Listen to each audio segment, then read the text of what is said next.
Good evening, everyone. I'll call to order the regular meeting of the City Council of the City of East Ridge, May 8th, 2025.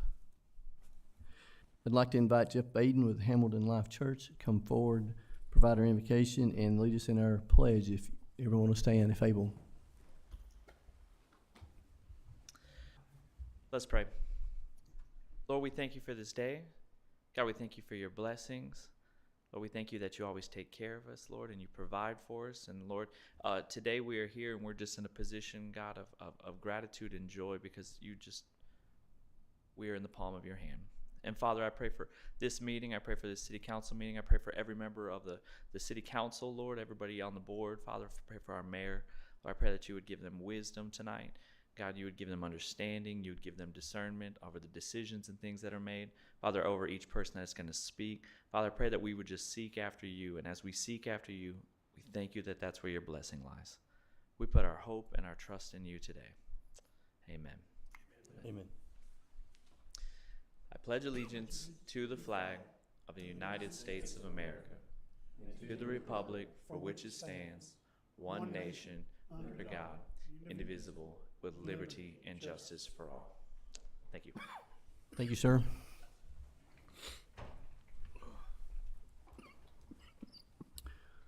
Roll call, Ms. Dietrich. Mayor Williams, Here. Vice Mayor Tyler, Here. Councilmember Cagle, Here. Councilmember Ezell, Here. Councilmember Witt, Here. City Manager Miller, Here. City Attorney Litchford. Here. All right. The first thing we have is a special presentation, and then we'll have a proclamation. So I would invite anyone that can from the council to come down.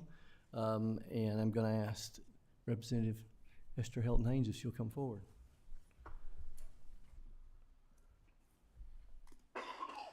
Get behind me before I get up.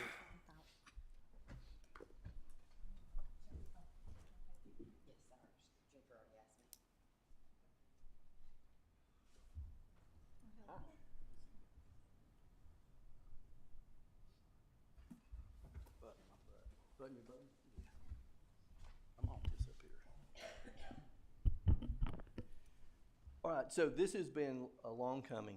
We know that you had been serving us at the Capitol during session, and so there's been some challenging times to get you back here so we could actually present this to you.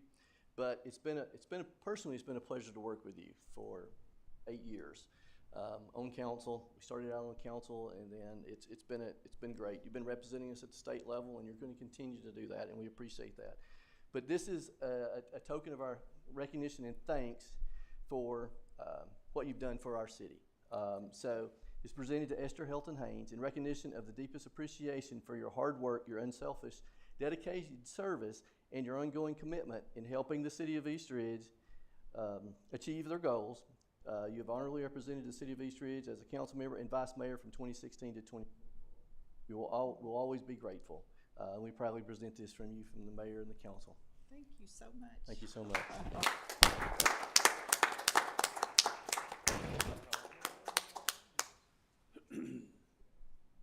Yes. Jackie, I'll hug you. Thank you so much. That's so nice. With him.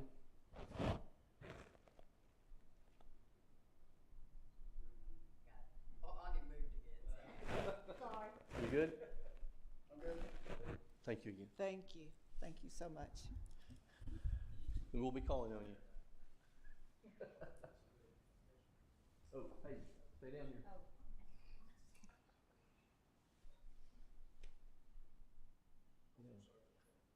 No, you're fine. All right. Balance it out. All right. So, the City of East Ridge wants to recognize the National Public Works Week with a proclamation. This is from May 18th to the 24th, 2025. People, purpose, and presence. So, public works and our entire employees, that's what makes this city run. If it wasn't for you guys and gals doing what you do day to day, even late hours, after hours, called in emergencies, you're the backbone of our city, and we appreciate it. And it is an honor for us to do this for you and recognize y'all. So, whereas public work professionals focus on infrastructure, facilities, emergency management, and services that are vital, important, and sustainable and resilient communities, and to public health, high quality of life, and well-being of the people of the city of East Ridge. And whereas these infrastructure, facilities, and services could not be provided without the dedicated efforts of public work professionals, who are engineers, managers, federal mandated first responders, and employees at all levels of government, who are responsible for rebuilding, improving, and protecting our nation's transportation, water supply, water treatment, and solid waste systems, public buildings, and other structures and facilities essential for our citizens. And whereas it is in the public interest of the citizens, civic leaders, and children of the city to gain knowledge and maintain ongoing interest in the understanding of the importance of public works and public works programs within their community.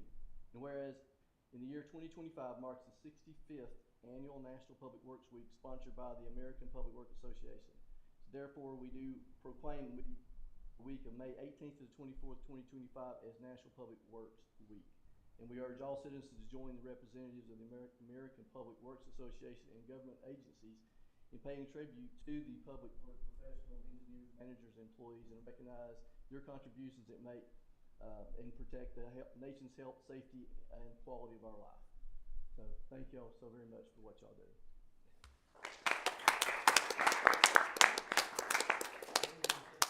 Yes, I'd like to recognize Robert Parker. Come on up. He is the supervisor of the sanitation. He's been there for at least 15 years. And then we have Chris Vaughn. Come on up, Chris. Chris is a street supervisor. Inside me, one gets you in here. These guys are out there. They'll be out there tonight if we get hit with a storm. They'll be picking up limbs. They'll be clearing streets. They'll be putting up signs, flooded roadways, and so forth.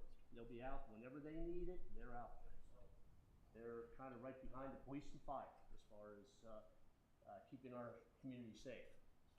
Our supervisor for Jeff Crow for our traffic control is out of town, and Chris Gilbert is at another engagement. He's the maintenance man for all the city buildings. So those 4 divisions actually comprise our public works crew, and we certainly thank them for all the time and efforts you guys put into it. It shows. Thank you.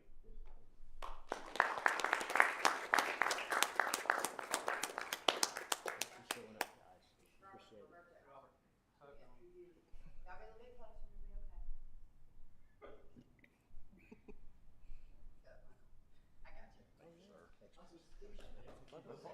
Yeah. The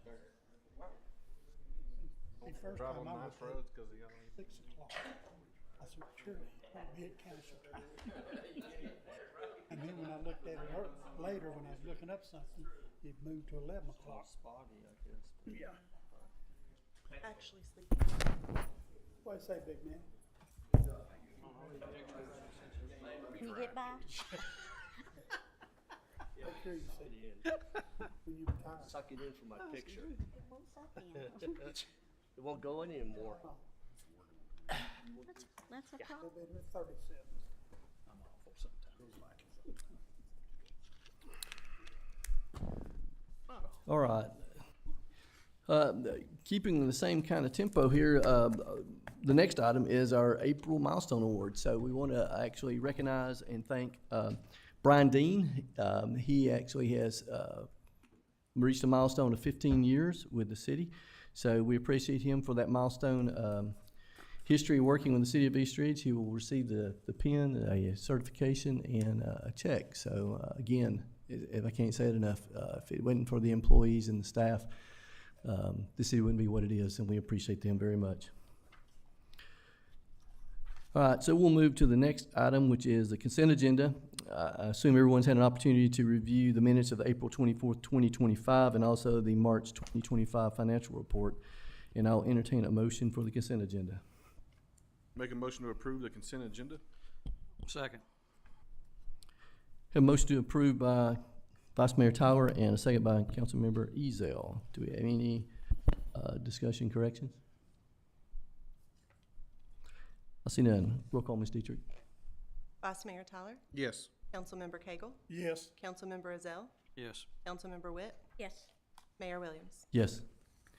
Consent agenda approved. We'll move to the next item, communication of citizens. This is an opportunity where any citizen can come forward and address the council with any questions, concerns, or accolades. I don't think anyone signed in, but if there's anyone in the audience, now is your opportunity to come forward. I don't see anyone at this time, so we'll move to communication of council members. I'll start on this side. Councilmember Ezell. Nothing at this time. Councilmember Witt. Vice Mayor Tyler. Yes, this Saturday, May 10th, is going to be the annual community food drive from the East Ridge Optimist Club. Help Mama Feed Her Family. We're going to be down at the Southern Honda Power Sports at 5330 Ringgold Road from 10 a.m. to 1 p.m. There's also collection boxes at the library and a couple other businesses here in town. So if you can't make it down there, make it over to the library and fill their box up.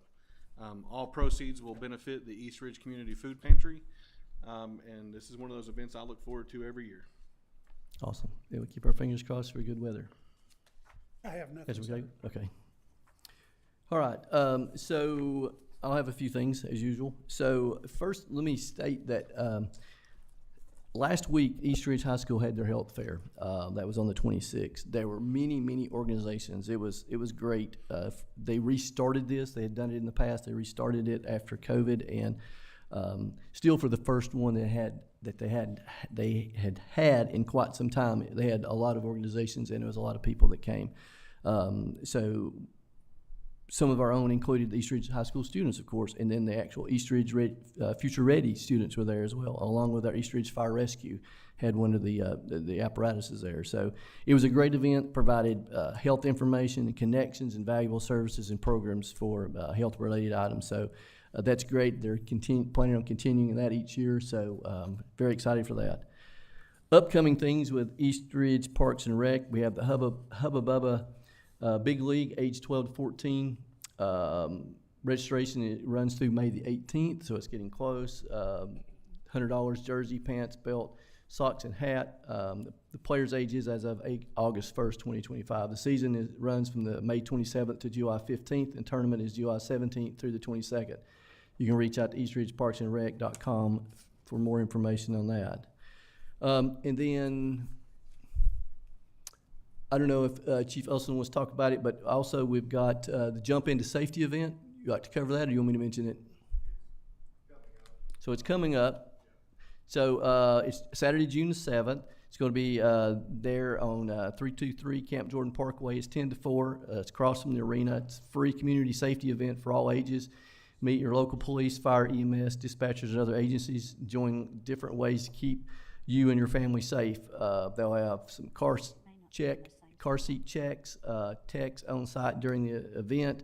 There's inflatables, the DUI goggle driving course, which is fun and scary, and then mock traffic stops. They'll have our K9 there and a seatbelt simulator, which is pretty violent for a very small mile per hour quick stop. I did that several years ago. And then our library. Can't talk enough about it. It's just amazing the programs they've got going just in the month of May. Homeschool Book Club is this Wednesday the 14th from 3 to 4:30. It's for the 1st to the 4th grade. It's their last book club before summer starts. The Snacks and Silent Book Club is Thursday the 15th from 4 to 5. You can come and try snacks from different countries, bring a book, and then you can read it. Diamond Art Club is Monday the 19th from 5 to 6:30. You can try your hand at Diamond Art. All ages and skill levels are welcome. You do need to register for that one, so call the library for that. Then the same later that evening is Bedtime Story on the 19th for kiddies that can come in their PJs and settle in for a bedtime story. Then Drawing with Mr. Alex is Saturday the 24th at 11 a.m. to learn how to draw SpongeBob and Patrick. Snacks will be provided. That is also a registered event, so you can call and register. And then Mestaville is Wednesday the 28th from 3 to 4:30. They'll have popcorn, snow cones, it'll provide it, and then foam, which will start at 3:30. So I know they'll have fun with that. I think that's all I have. So I'll now pass it over to City Manager Miller. Thank you, Mayor. Earlier this week, we staff had a meeting with Caldwell Paving for our street resurfacing. They will start on Monday, June 2nd. So we'll be resurfacing probably a dozen plus streets throughout the city. Approximately $1.45 million worth of streets, whatever we can get done with that. If we have extra money left over, we'll just keep doing some streets. If we run short, then we will take those streets that we haven't done and they will be done next year. Second, the multi-purpose building that we know as Venue 1921 at East Ridge, the steel is being installed today. It actually started yesterday. So if you want to go over there and take a look at the steel going up for the roof, which is kind of interesting to see how they're getting that done. And then lastly, the mayor and vice mayor, myself, attended a grand opening for JDH Roofing this afternoon. It's nice that they have relocated their headquarters in the city of East Ridge behind the Ridgewood Shopping Center on Ringgold Road. It's a beautiful, absolutely beautiful facility. And from what I understand, they don't do residential roofings. They do commercial roofings, both in Georgia and in Tennessee. And my office will be working with them on border region, since they do a lot of sales of roofs throughout Tennessee out of their headquarters there. That's all I have, Mayor. Thank you, sir. Yes, we're very excited to have them relocate into East Ridge. Beautiful facility, and we're excited to have them join us. So we'll move on to item 8A, ordinance number 1217. An ordinance of the City Council, of the City of East Ridge, Tennessee, to amend Title 14 Zoning and Land Use Control, Chapter 3, Section 301 regarding the East Ridge Board of Zoning Appeals. Yes, this will be the first reading, and this actually was tabled from the last meeting. So do we have to bring it off the table? Yeah, let's bring it off the Yeah. table. So I'll entertain a motion to bring it off the table. I'll make a motion to bring it off the table. Second. We have a motion by Councilmember Witt and a second by Vice Mayor Tyler to bring it off the table. Do you have any discussion? Roll call, Ms. Dietrich. Vice Mayor Tyler? I would like to say something, can I? Well, we got a motion to bring it off the table, and so is it, Okay, never, let's get it off the table and Okay. then we can have a discussion. thank you. Vice Mayor Tyler? Yes. Councilmember Cagle? Yes. Councilmember Ezell? Yes. Councilmember Witt? Yes, Mayor Williams? Yes. All right, okay. discussion. Did anybody? Well, Okay, I just, I'm sorry. Have to make a motion for the ordinance. Yeah, that's, I know, we're getting, We're getting ahead. all right, so, Sorry. that's okay. I'm excited. You're excited. I see that. That's good. So I'll entertain a motion for ordinance number 1217, that it's off table. I'll make a motion to No. approve it. Okay, I got a motion? And this is a motion to approve it as written in our book right here. No, but I didn't think we would add amendments until. Well, this motion would be motion as approved or as written, and then if we get a second, it can be amended, a motion for an amendment. So do I amend it so- now, or after he no. approves it? That's what I thought. Just accept it as written. It's accept as written. Second. All right. We have a motion by Councilmember Witt, and we have a second by Councilmember Ezell. Now, do we have any discussion? Yes. I would like to make some amendments, and, I hope some of you do too. My biggest thing is I would like to see, I have done some research, and on these boards, especially this one, because it does not report to anybody, not to us or Mr. Miller or anybody. Once they make this decision, it's final. So, I talked to Mark about it. Some of the experience that we need to have on that board is architecture, building and site construction, civil engineering, comprehensive plan and land use plan knowledge, real estate development and things like that. So I would like to add this in, that the people that we appoint to this board has some of this knowledge. No, yeah, I agree. Do we have a comprehensive list of qualifications that we can add to the amendment? The ones that I've looked up, and these came from just borrowing from other jurisdictions, not necessarily a Board of Zoning Appeals board, but coming from, there was a construction board I borrowed from, strategic planning board, and a zoning board. These items that I have identified, and they come from Signal, Maryville, and Red Bank.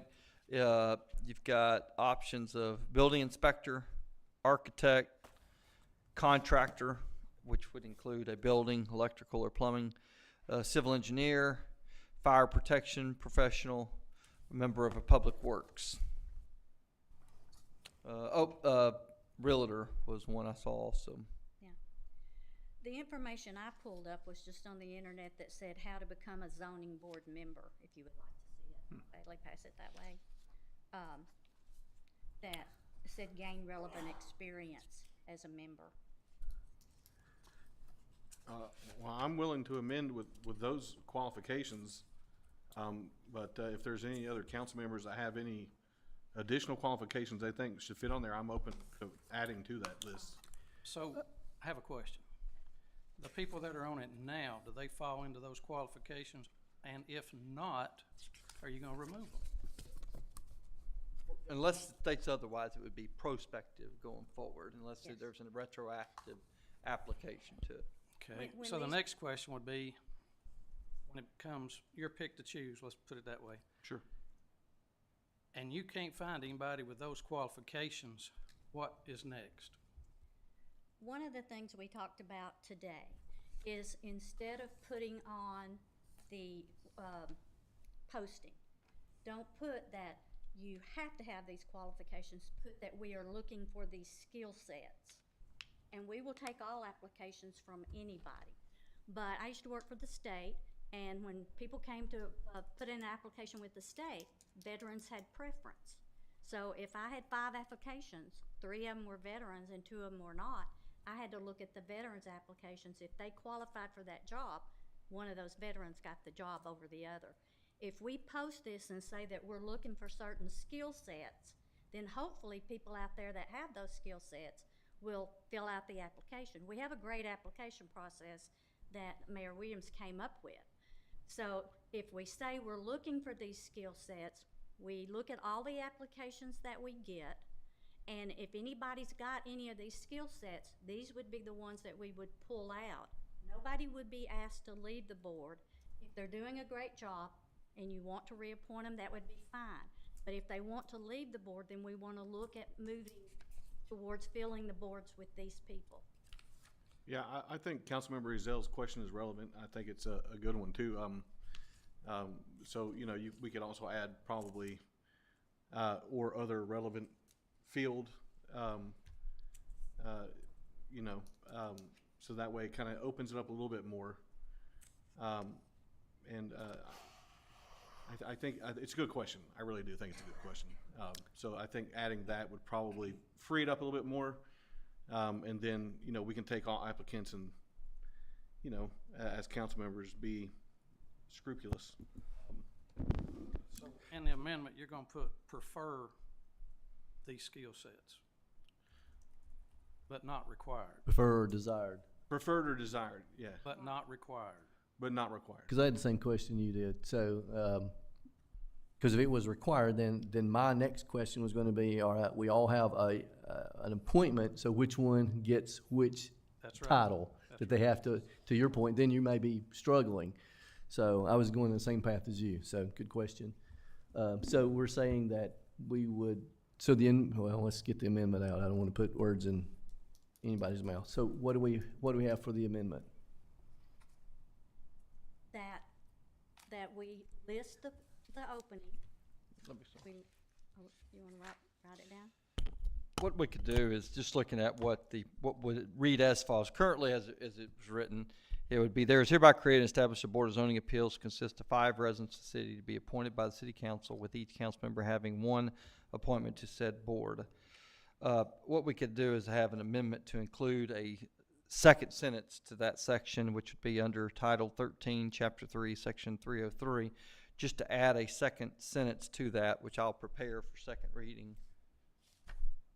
Yes, prepare for second reading, which would read along the lines, with respect to appointments to this board, the board shall consider preferred skills, including but not limited to building inspector, architect, contractor, civil engineer, fire protection professional, public works, realtor, or other related experience. But not required. Yeah, he said preferred. Yeah, preferred but He not said limited preferred. to. Did I say, that's it, right? Yeah, Yeah, he did. yeah, I He said think preferred. your delivery was correct. Okay, Right. right. And that way it will maybe encourage people that have those skills to apply, and we still get applications, so. Sure. So that means that specific application, we'd have a unique application just for the zoning appeals. So it'll be a different application than all the others, because it's gonna have this caveat in that. And what I can do is get with Ms. Diedrich and we can prepare it where it's got like a checkbox or something to say, you know, Okay. the applicant got experience in the following, and then have a category to check box in an area to say, please explain. Right, so explain the experience. Yeah. Perfect. It could actually be an extra piece of paper that you attach. Yeah, I know the current application has a section on there that says, do you have any skills or experience that are relevant to the board that you're applying to? So This just enhances that. There you go. yeah, so it's kind of like a catch-all.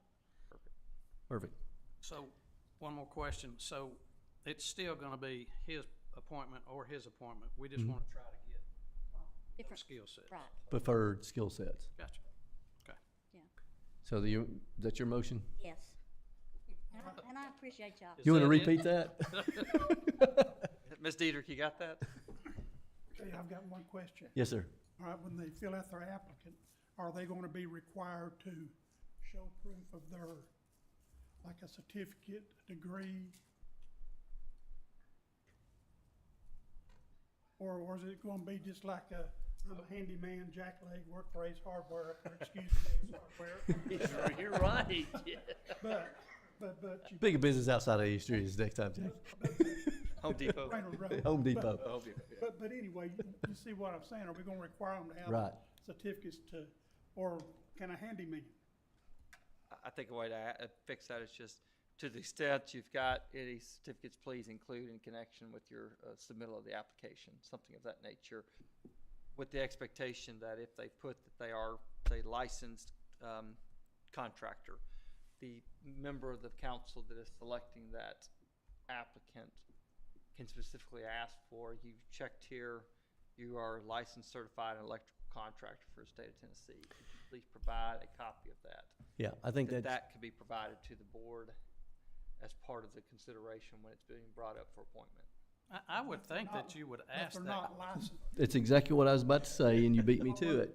I hope that everyone on this council would is ask it. interviewing and discussing with the applicant before they make the appointment, so they know intimately that type of information. If they do have certificates, if they have licenses, if they have degrees, yada, yada, yada. But then if they don't, but then they're a handyman, they still qualify. Well, because we said preferred. Right. Right, and to make sure we're all saying the same thing, Councilman, is this will say, along, I can't remember the exact poetic sentence I came up with, but something along the lines. It's very good. It's recorded. Sentence will be added that says, with respect to the individuals appointed, the council should consider the following preferred skills, including but not limited to building inspector, architect, civil engineer, realtor, public works, or other relevant experience related to this board. So you've kind of got two caveats. You've got council member that's doing the appointment should consider the following preferred skills, which we list a 4, 5, 6 specific ones.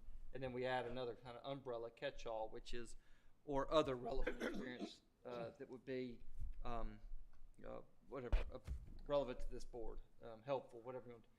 So there's two caveats to put in there, protective. So the answer is, there is no requirement that it be a civil engineer. It is a preferred item that each member of the board is to look for when appointing this, individual to the Board of Zoning Appeals. And so, really, what it comes down to is that each council member now is charged with an obligation to try their best to seek out and locate an individual that has these preferred skills to the extent possible, rather than, as you just said, they were just bringing in somebody that, if they just say handyman, this board, by this modification, each individual of this board has an obligation to the other members to appoint by having done their due diligence to identify what does that handyman really entail? Does it include any of those items or relevant experience to the board? And that council member is charged with making a good faith decision that he or she believes that the applicant does in fact possess those qualifications to be selected or appointed as a member of that board. Which I think, guys, is a good resolution, because you all are appointed to be stewards of the municipality. If, that's the duty of now being obligation being placed upon each member of this body that, okay, let's look for these qualities.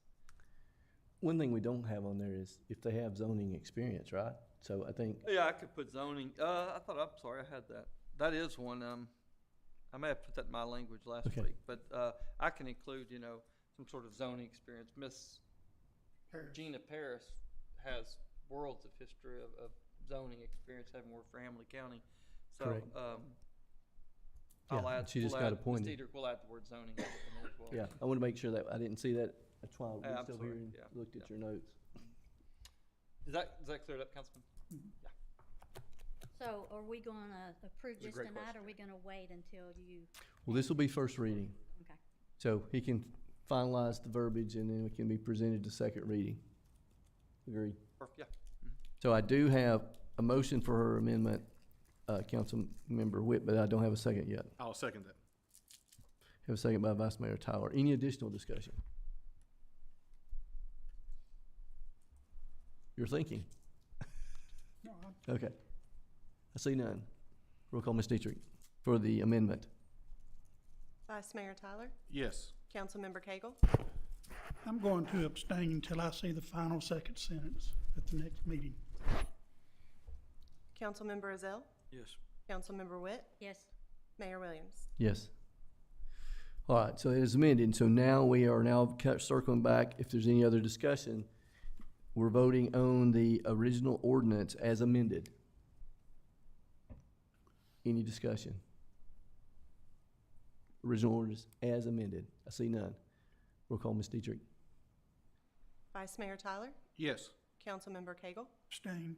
Councilmember Azell, Yes. Councilmember Witt, yes, Mayor Williams. Yes. Ordinance 1217 approved, amended on first reading. All right, we'll move to item B, ordinance number 1218. An ordinance to the City Council for the City of East Ridge, Tennessee to amend Title 13 Property Maintenance Regulations, Chapter 3, Section 303 regarding the East Ridge Housing Commission. Thanks, sir. Council will entertain a motion for ordinance number 1218. This is the second and final reading. Make a motion to accept ordinance number 1218. Second. Have a motion to approve by Councilmember Ezell and a second by Vice Mayor Tyler. Do we have any discussion? yes. Yes, ma'am. I know I'm beating a dead horse, but that's okay. I did some research on housing boards. And when you have a housing board that condemns and demolishes homes, they require an adeptness at understanding, interpreting building codes, property laws, and due process requirement, expertise in identifying structural hazards, potential health risks is crucial. So they need to have an understanding of structural integrity, recognizing hazards such as lead paint, mold, unsafe water systems, and other conditions.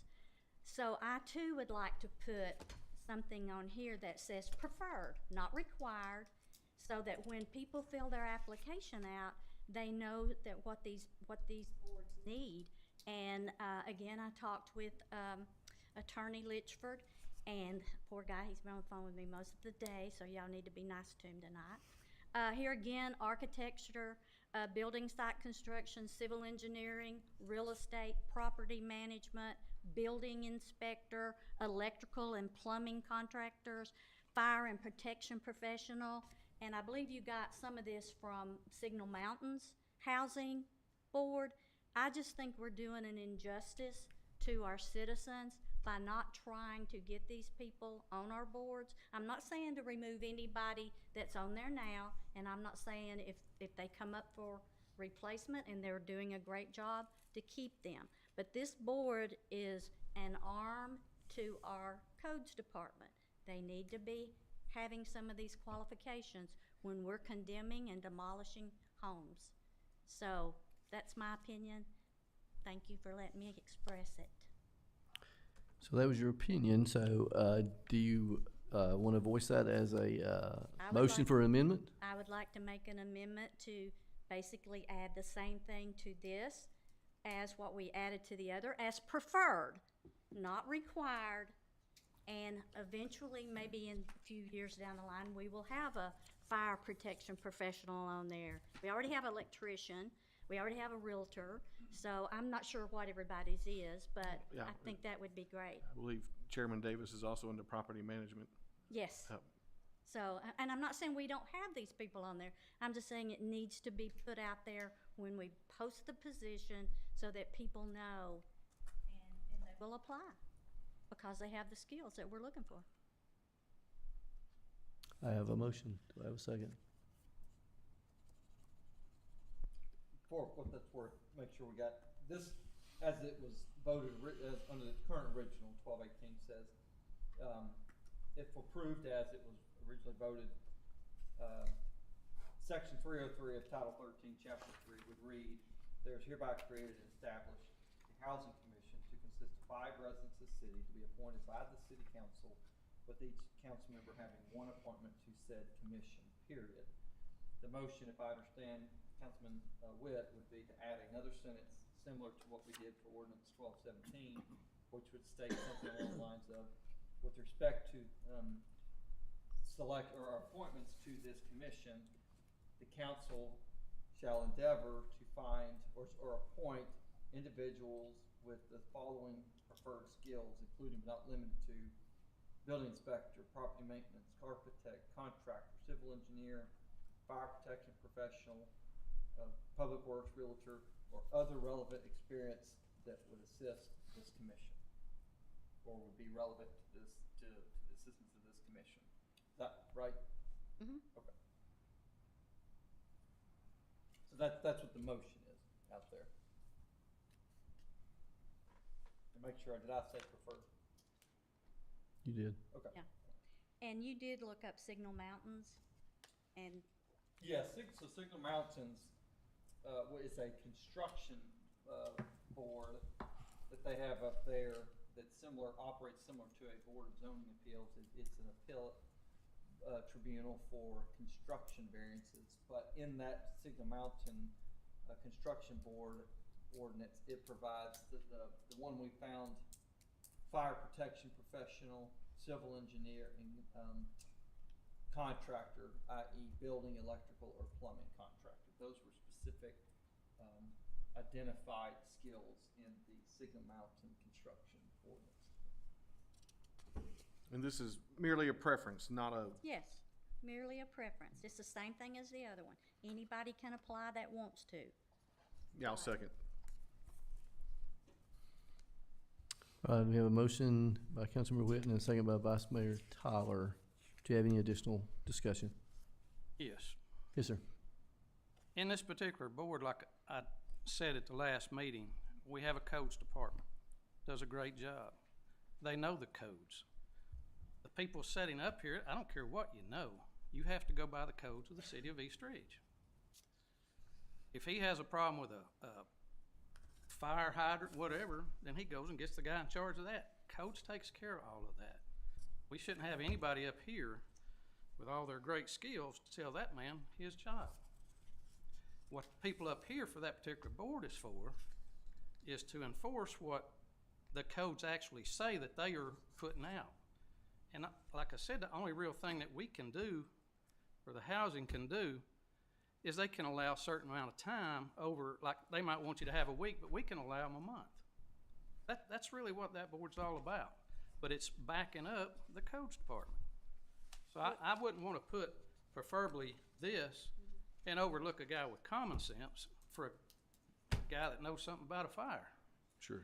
No offense, Chief. Well, I don't think this board would be telling Michael Howe what he should be doing. They will be backing up what he's saying that the city needs to do. Yeah, so I seconded it, so I can kind of give my reasoning here. And I agree with Councilmember Ezell on all of the points he just made.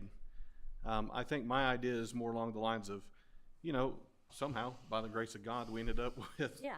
a majority of this commission with people with this relevant experience.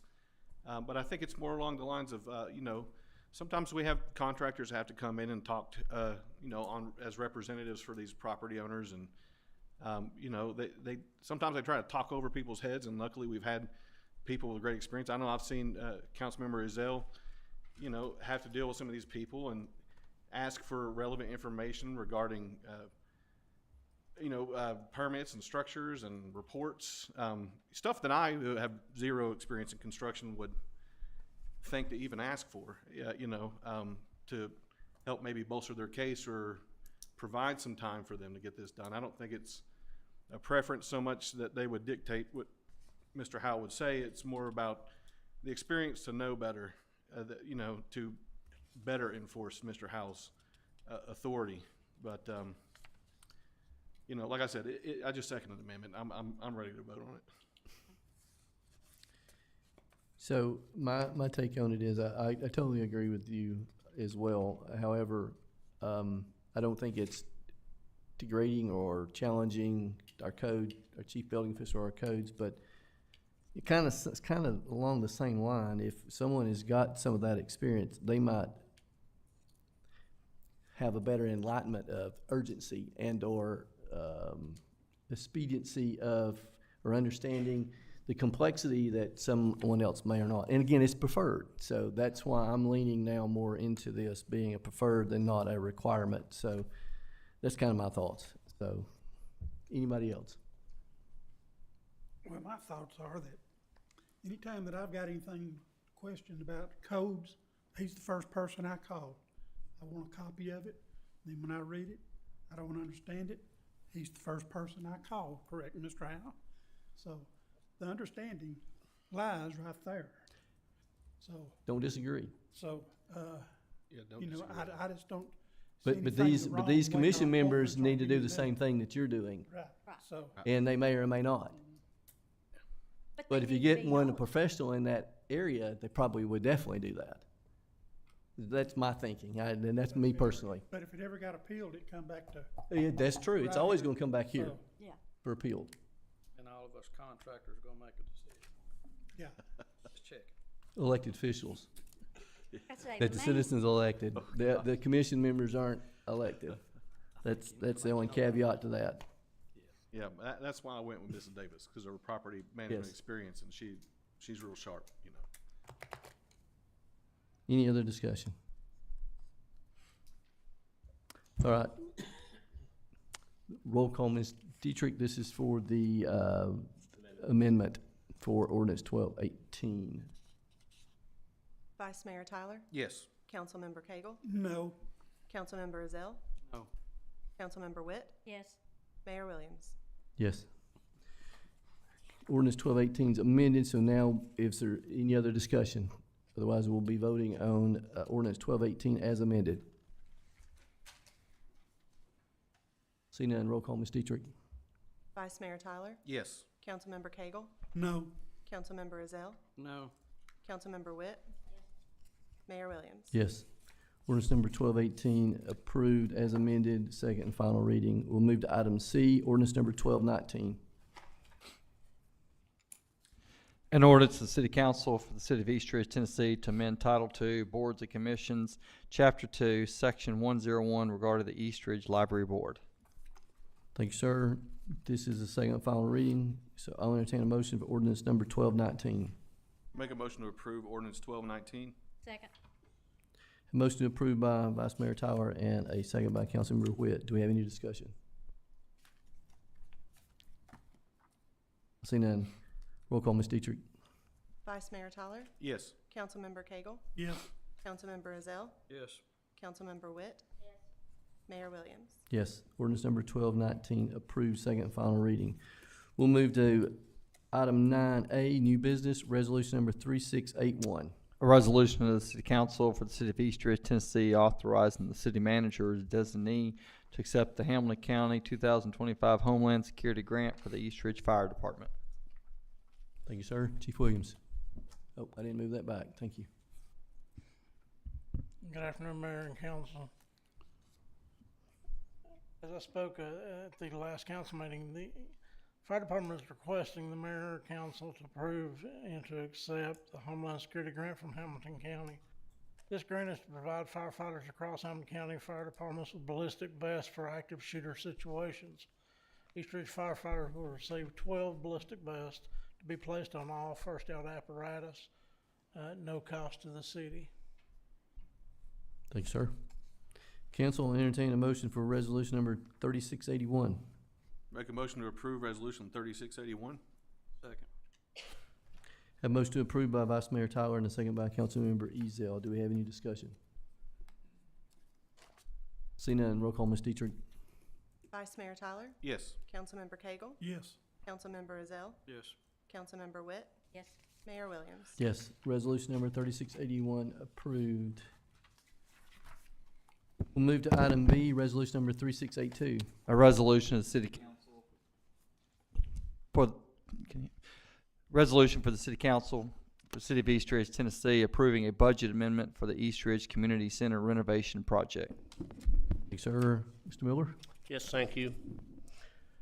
As you're all aware, we awarded the bid back at the March 27th, 25 council meeting to Pillar for the construction of the community center expansion project. That bid, base bid with the alternate 1 and 2, came out to $1,718,000. And we added a $200,000 contingency and a $40,000 allocation for the kitchen equipment. That came up to a total of just over $2 million. The funding that we received from the state was $600,000 matching, give us a total of $1.2 million. And of course, we wanted to put in another request for an amendment for additional dollars for this grant. Unfortunately, we got a copy or a letter from the state telling us that due to the volume of obligated projects and funding requests in the 25 grant cycle, they could only accommodate a 5% increase. So we were able to gain a $60,000 increase from the state matching. So their 60 and our 60 would add $120,000 additional funds for this project. It's something, it's not what we wanted, but it's something to help us out. So this before you tonight is to acknowledge the amendment to for the $60,000 and also make the commitment that the city will fulfill our obligation in matching that $60,000. Thank you, sir. Council, I'll entertain a motion for resolution number 3682. I make a motion to approve resolution number 3682. Second. Have a motion to approve by Councilmember Witt and a second by Vice Mayor Tyler. Do we have any discussion? I see none. Roll call, Ms. Dietrich. Vice Mayor Tyler, Yes. Councilmember Cagle, Yes. Councilmember Ezell, Yes. Councilmember Witt, Yes. Mayor Williams. Yes. Resolution number 3682 approved. We'll move to item C, resolution number 3683. A resolution of the City Council for the City of East Ridge, Tennessee, authorizing the mayor to execute the attached contract with the State of Tennessee Department of Transportation, TDOT, for the City of East Ridge to provide mowing services at the I-75 Exit 1 interchange for 24 months on a reimbursement basis. Thank you, sir. Is this Mr. Yes, this would be a contract agreement with TDOT between the city and Department of Transportation. The amount of $9,800 that they will pay the city for mowing the interchange at Exit 1. That's approximately 55 acres. They say for 6 mowing. We mow it a lot more times than that because that is our gateway into the city, and we want to keep that looking nice and pristine, best we can. Thank you, sir. Council, I'll entertain a motion for resolution number 3683. I make a motion to approve resolution number 3683. Second. A motion to approve by Councilmember Witt and a second by Vice Mayor Tyler. Do we have any discussion? Yes, sir. How long have we been in this contract? I can remember his contract going back to 2016. And I believe before that, Councilman Cagle, we were getting more money than $9,800. That's what I'm sitting here thinking. But it's been $9,800 for the past Yeah, for years. 8 or 9 years, Yeah, yes. so, there is no negotiation with the T-Dot on this? No, I know it cost us a whole lot more to buy mowers and send manpower down there to mow it, but that's my vent. yeah. I mean, yeah, I'm venting there with you. We've been seeing this every year and it's not gone up. Prices and everything else has. I think we even did approach I tried back in 16 or 17 to get additional dollars. and utilize the same scenario. This is the gateway, the entrance to the state of Tennessee. Why don't you, help a little bit more? But fell on deaf ears. We even went as far as bringing in an architectural, landscape architecture, individual contractor to look at what we could do to, enhance exit 1, pretty much what you see when you're driving on I-75 and you go into the state of Florida. I mean, they're welcoming you into the state of Florida with an arch and landscaping and all that bit. Well, I can remember Jeff Sykes and I went all the way up to Nashville to meet with DOT, and they said, oh, that's very good, we like your ideas, and then turn around and says, we don't want it. So we got denied. But there are only 4 entranceways into this state that are heavily utilized, actually 3. You look at I-24 coming from Kentucky, and you look at I-75 coming from Kentucky and Georgia. And to make an impression of the state of Georgia coming into our state, it would be nice to have some kind of enhancements of those interchanges, like Florida does and like some of the other states do when you're going west, going from one state to another. I mean, you're only talking three entranceways to beautify it and to welcome one into the state of Tennessee. And I think also we've had some discussions about, using some type of, rock or wildflowers or things like that that's less maintaining, you don't have to mow. So, that's something this council would like to bring back up and consider. It would at least bring down the acres that would have to be mowed potentially. So definitely we're open to ideas and thoughts. What's the wildflower for Tennessee that we could plant so that when they come in, they see our Mr. AI? They don't have a real problem with the city with wildfires, things on that line. The concern that we have is it's a lot easier to cut all that, but you start putting in beautification, now you're talking about increasing manpower. And manpower, I can tell you right off the bat, coming from the state of Florida, state was giving out grants for doing the medians on state roads. Well, you And do it low was- maintenance. I mean, you wildflowers, you don't have to. You still have weeds, you still have to get out there on your hands and knees, and still have to maintain them to some degree. tried. Okay. Now that I've beautification rock. been through it. I'm sorry? Rock. You gotta cut around them. So who's gonna trim around them? Put a bunch of goats out there.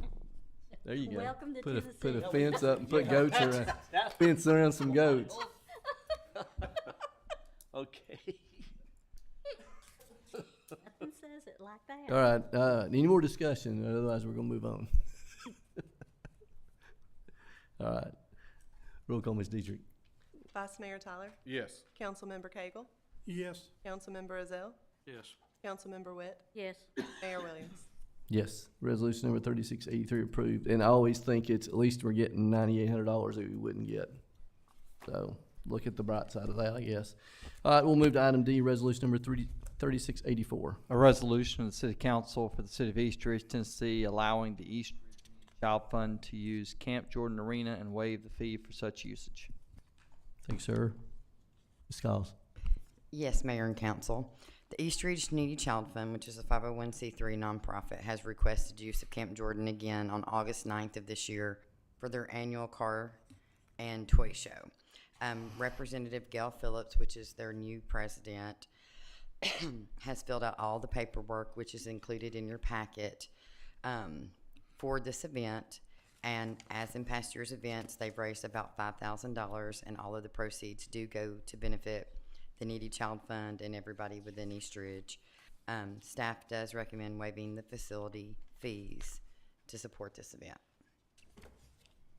Thank you, ma'am. Council will entertain a motion for resolution number 3684. Make a motion to approve resolution number 3684. Second. Have a motion approved by Councilmember Witt and a second by Vice Mayor Tyler. Do we have any discussion? See none. Roll call, Ms. Dietrich. Vice Mayor Tyler, Yes. Councilmember Cagle, Yes. Councilmember Ezell, Yes. Councilmember Witt, Yes. Mayor Williams. Yes. Resolution number 3684 approved. Bless you. All right, bless you again. We'll move to item E, presentation of fiscal year 2025-2026 budget. Mr. Miller? Okay, thank you, Mayor. I'm just going to give a synopsis page by page, some of the highlights of the city manager's budget message, which is proposed budget for fiscal year 2025. We're talking July 1st, 2025 to June 30th, 2026. Okay, we have, okay, next slide. Okay. On that slide there, we're looking at a summary of the fiscal year 25-26 budget. On the revenue side, predominantly, we're talking here about the general fund, the general operating fund. We'll get involved with the special funds later on. But you'll see here, we outlined the property taxes, $7,151,333. Other local taxes, license and permits, intergovernmental revenues. The one big one that we're looking at is incremental state sales tax. That's the border region. We're anticipating $8.4 million coming in on that one, and then miscellaneous revenue for a total budget of $27,827,365. Lower, following page, stay there on expenditures, yes, thank you. We have personal services, out of the 27 million, 13,269,000 personal services. Operations, material supplies, capital outlay, we've gone increased from last year to $761,242. Our debt payments on the capital outlay are transferred to other funds to pay our debt service on our 5 bond issues. Transferred to other funds, the border region payments of $5,784,000. Those are the dollars that we pay based on the development agreements that the city has adopted or enacted with the respective businesses. We have 20 of them. And then transfer this to the capital improvement fund. And I'll go through this a little in more detail later on. East Ridge operates with 10 separate funds. The new one that we've opened up this year is number 4, the Federal Forfeiture Fund. That fund, if we do get money from the FBI or, I can't think of the other agency now. I'm sorry? DEA, yes. That money has to be deposited in a special fund, its own fund. So we're not expecting a lot of big things out of that one, but we will get some money. So when you go down at the bottom of page 2, that would be the next page, please. We show here the proposed all funds budget. This is all funds together, the general fund, state street aid fund, grant fund, federal, forfeiture, drug, economic development, solid waste. Total all those together, and then we take out the transfers because I want to take out the elimination of double counting. So our budget, total budget this year is going to total $45,180,801, of which $27,000 is the general operating. That funds our services throughout the city. So let's look at the general fund first. It's a service organization involved with providing traditional and familiar services to the entire citizenry. You know our services. I'm going to talk first on the on the property taxes because that's one that everybody has a concern with. Fiscal year 2024-25, our current fiscal year, not next year's, the fiscal year we're in now, we adopted a tax rate of 1.25. That's the same rate that we had been for the last several years. 2025 is a reassessment year in Hamilton County. A reassessment of property is a periodic reevaluation of a property's value for tax purposes. It takes place every 4 years or when a property changes hands. And the purpose is to ensure that properties are assessed fairly at a uniform level. Bottom line is, when property values increase, and everybody's basically did, with a single family home, a commercial business or whatever, mine went from 100 and some thousand to 200 and some thousand. Wow. However, when the property values increase, the property taxes will generate more revenue. So, the city is required to roll back the tax rate. We're going to roll back the 1.25 tax rate and generate the same amount of revenue that we did last year for the upcoming year. So we're required to roll it back after a reassessment is completed so that the total property tax revenues generated remain the same from one fiscal year to the next fiscal year. It's called what we classify as revenue neutral. We'll talk about that in a second. This budget is based on a revenue neutral position with taxes. We will roll back the rate from 1.25 to whatever the lower rate is that will generate the same amount of property taxes that we did this year. So on page 4, when we see the general fund, you see the assessed valuation. That has gone up substantially, both residential and commercial, due to our reassessment.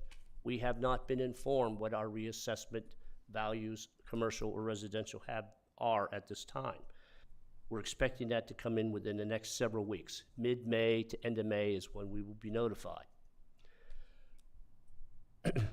That generated $6,657,579 for this fiscal year. Next year's fiscal year is going to remain the same amount of estimated revenue, revenue neutral, $6,657,579. What does that mean to the city? It means we've got to take that tax rate of 1.25 and reduce it to be revenue neutral. I do have, on the next paragraph, I will say that the property tax revenue is proposed to remain the same. I'm saying the property tax revenue will remain the same at a reduced tax rate to be revenue neutral, except for the fact that the city is able to collect the tax increases derived from property values on new construction. We've added a lot of new construction this past year, so we will get the benefit of bringing them on board and generating that amount of revenue. Now, when you say about what do we have going on in the city that's going to be new construction coming on in the next several years? Well, we got Urban Story Ventures, 13-acre retail development going up on Ringgold Road. Panda Express, they're opening up next several months. Scooters in the adjoining commercial building. Easy Auto Motorcycle just opened up. JDH Roofing just opened. Camping World is looking at a 24,000 square foot facility, 22,000 square foot facility down to take the place of the one that burned several years ago. Whataburger's coming in, former BB&T Bank, Exit 1 retail development, 4.35 acres adjoining I-75, which the Wood Brothers is developing. That will be coming online in the next several years. Now we talk about housing. Graston residential development of 61 single-family attached homes going on behind Park Ridge Hospital. Hummingbird 2 residential development, another 60-so homes. Layfield and Frawley Road development, 15 condo development. Gateway Residential Development, 60 single-family homes. Fountain Development, 15 single-family homes. The Horse Farm, what I refer to on Frawley Road, 109 two-story townhouses. That's what we have on the books right now for the next several years. So we're seeing growth in both the commercial and the residential area. So we are seeing our tax base expanding. Does anybody have any questions on the property tax? I hope the residents understand what I'm saying on that. No questions, but just to elaborate where you're going and we're giving a certified tax rate from the county based upon the reassessed value, which would make it revenue neutral. So they will determine the rate that we will adopt. They will basically, Provide the they will rate. provide us the assessments. accept it. We roll back the tax rate to be revenue neutral, then it's up to the city council Correct. if you want to increase the tax rate to bring in more property tax dollars. I'm not advocating that at all. No, I understand that, and I'm not either. I'm just saying they give us a certified tax rate adjusted Yes. based on the new assessment, Yes. which makes it revenue neutral. Yes, sir. Okay, going into other revenues, the total other revenues, less the property taxes and border region anticipated for fiscal year 25-26 proposed over our adopted 24-25 budget years, a plus $765,363 when you look at a comparison there. The local option sales tax, we're looking at approximate $250,000 in growth. We do have additional restaurants and retail coming on board in the next year that will add to that. That's predominantly your 1.125% countywide sales tax. There's a 2.25 countywide sales tax applied on top of the 7 that the state gets for a total of 9.25%. We get 1.125 on that. That generates about $4.5 to $4.78 million. The next one we're looking at is our state sales tax. We're looking at kind of a flat on that one. I put a 2% increase in there. It's only $55,280. We will see over the next several years an increase in our retail sales just based on the fact that we are bringing in new retail businesses, which some of them I just mentioned above. Okay, other projected revenues, next page, thank you. Other projected revenues that we're looking at increases, I have them listed here: alcohol beverage tax, additional $20,000, state mixed drinks, another $15,000, sports betting, another increase of $7,000. We are collecting on the Ridgeside Police and Fire contracts an increase of $2,852, which represents the cost of living that we did for the police and fire employees. We pass that on to the city of Ridgeside. I should note the recreation program fees and facility rentals. You're looking at an increase of $4,800 total. Why is that not higher? It is higher. However, we eliminated the basketball program in its entirety this year as a revenue, as a program, because the community center is under construction. I would say we'll probably have the pre-construction meeting within the next several weeks based on the information we've got from the state. So I'm probably looking at somewhere around June 1st as a start date and 270 days from that. But since that building will be under construction, we will have no basketball program, so we have a loss of about $42,000 on that program alone. That had to be accounted for. Venue 1921 at East Ridge, our new multi-purpose facility. We're looking at starting operations in January, February at the latest of 2026. So we are anticipating about $100,000 in revenue for rentals, activities, programs that are booked at the new facility. Municipal court fines an increase of $10,000. In cable, we are losing because more people are turning to alternate TV programming. The next page, yes. This is one I want to dwell on a little bit. This is our general fund balance. Our fund balance for the year ended June 30th, 2024 totaled $14,500,939. That general fund anticipates a shortage at the end of this year of approximately $437 because we had to allocate, beginning of this fiscal year, $1.163 million for a new ladder truck. We had to pay 50% of that cost. So that took it out of, that came from the fund balance. Therefore, we're looking at an unassigned fund balance of $13,861,000. However, we made a commitment to $3 million for the turfing of sports fields at Camp Jordan Park. We also have a 50% payment on the amount of $420,432 on the purchase of our second half payment on the fire truck that we should be October, November of 25. So we've got to make that payment too. So when I take the $14,500,939 that we had at the end of June 2024 and look at our committed expenses coming up, our unassigned fund balance is reduced to $10,441,000. And basically, what I am saying, it would be my strong recommendation to the elected body that we would cease any further assignment of spending from the city's fund balance until it has replenished itself, unless there exists an emergency or catastrophic event that needs to be funded. All one needs to do is travel east of here into North Carolina and see the destruction that was made in those cities and counties, and they're not getting any FEMA money. So if that storm would have touched us, would have hit us 50 to 60 miles further to the west, we could have had some of that destruction here. And that's what this fund balance is for.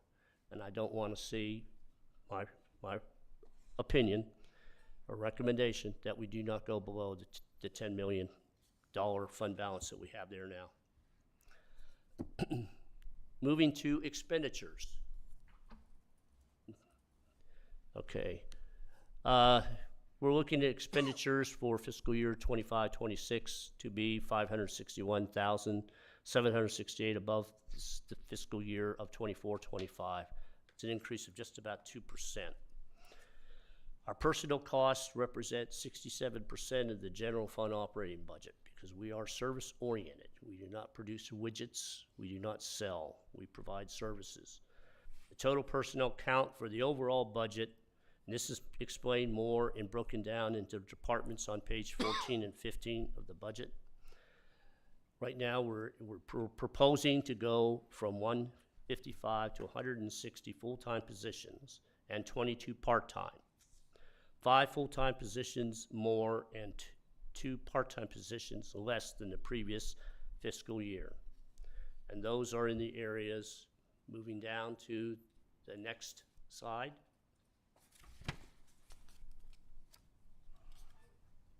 Next slide. Yes, thank you. Fire department.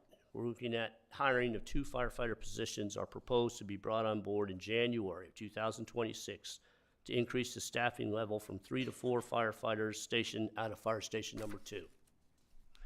In the recreation department, we're looking at the conversion of 2 part-time positions to 1 full-time park attendant. We have problems at times with part-time individuals coming on board and not getting all the benefits and so forth, so we are looking at taking 2 of those and making that a full-time position. And police department, the elimination of 1 part-time police officer due to final retirement. We're not going to replace that individual. Venue 1921, we have a new facility out back, 12,000 square feet that we need to market, and we need to fill with venues, and we need to keep it custodially clean. So we are looking at starting with addition of 2 full-time employees. 1 would be hired in August. We want to bring that individual on as to start marketing our facility and booking events starting in January, February of 2026. The other person would be a custodial maintenance individual to be able to assist in setting up, tearing down, and so forth.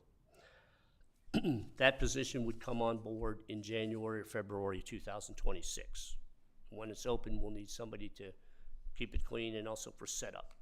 I hope when it is open that we will have had a person on board for 4 or 5 months to be able to market and to be able to book events there, whether it be weddings, whether it be luncheons, whether it be craft shows, whether it be whatever.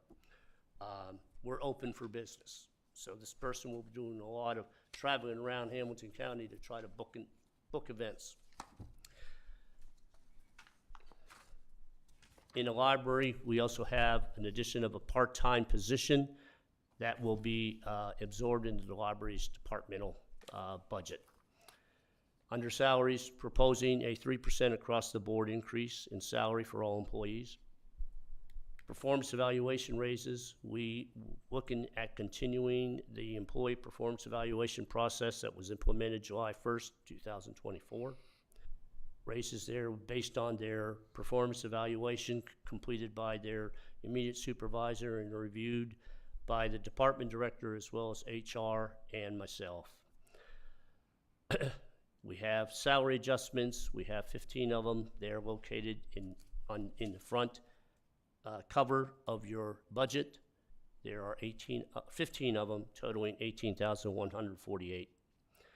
Education and training, we're showing an increase of $15,000 for additional training and education. And under medical insurance, that $140,000 has gone up based on this week's discussions we've had with our medical carriers.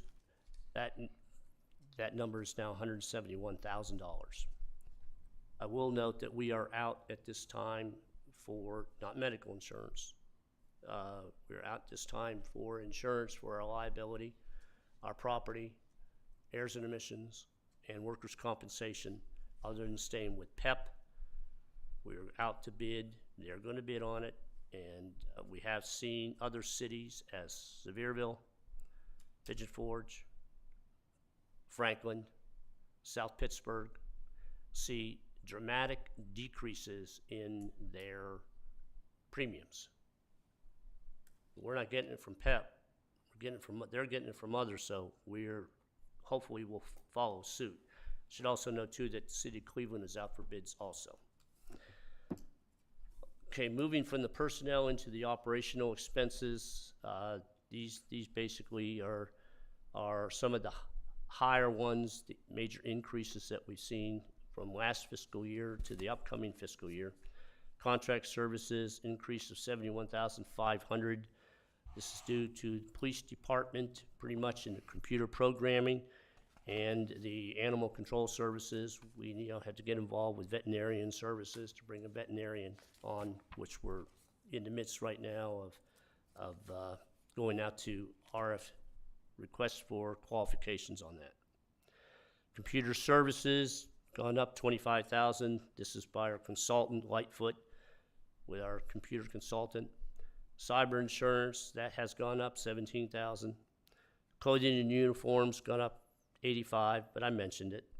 Operating supplies, various departments, $19,700.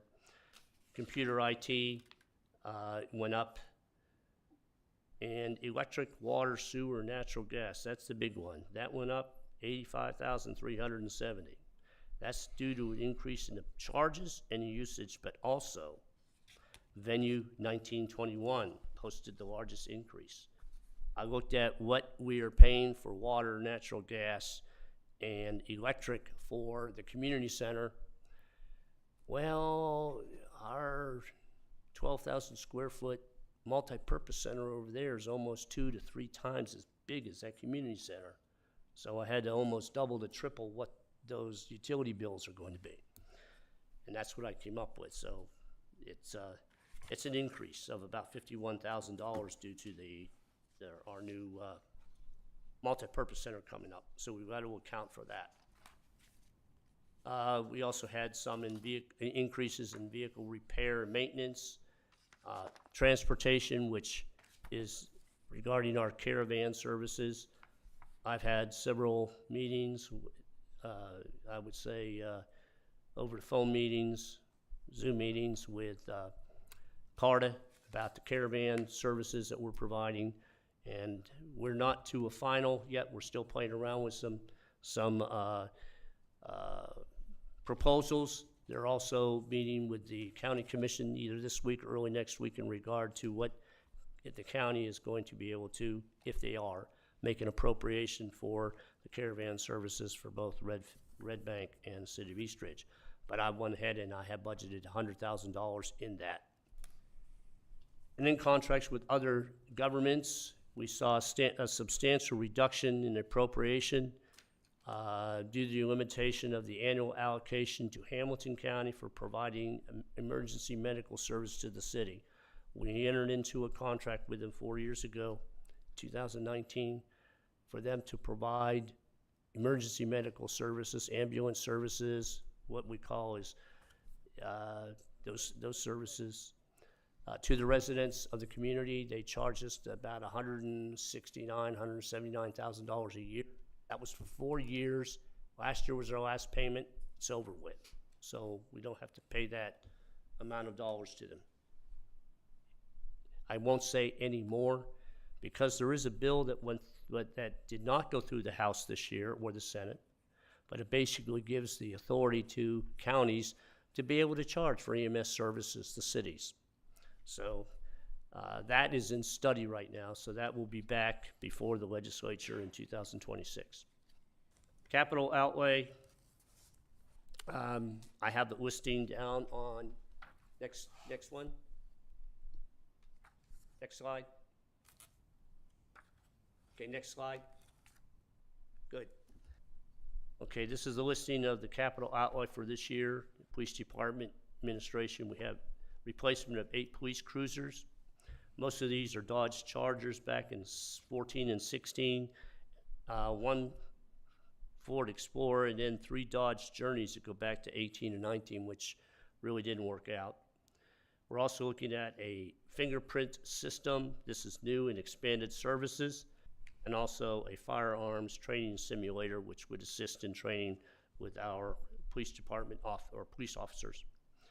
In the fire department, we have $67,000 appropriated. This would be for all the Hurst hydraulic rescue tools, airbags, and so forth to be able to outfit our new truck when it comes in October. Under street department, we have a replacement on a dump truck. That would be a dump truck with a snow plow and a salt spreader. We had 1 plow on one of our dump trucks and 2 salt spreaders, one on the back of that dump truck and 1 jury rigged on the back of a flatbed truck. Was that acceptable? Not when we had 4 inches of snow on the ground. Did they do a good job of plowing snow and using the salt spreader, spreading salt throughout the city? They did the best that they could with the equipment that they had.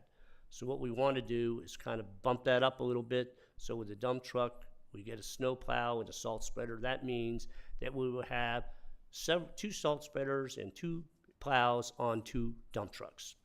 The one we're looking at replacing is a 2009 dump truck. It's a Ford F-750. On traffic control, we're looking at $20,000 for a replacement signal box.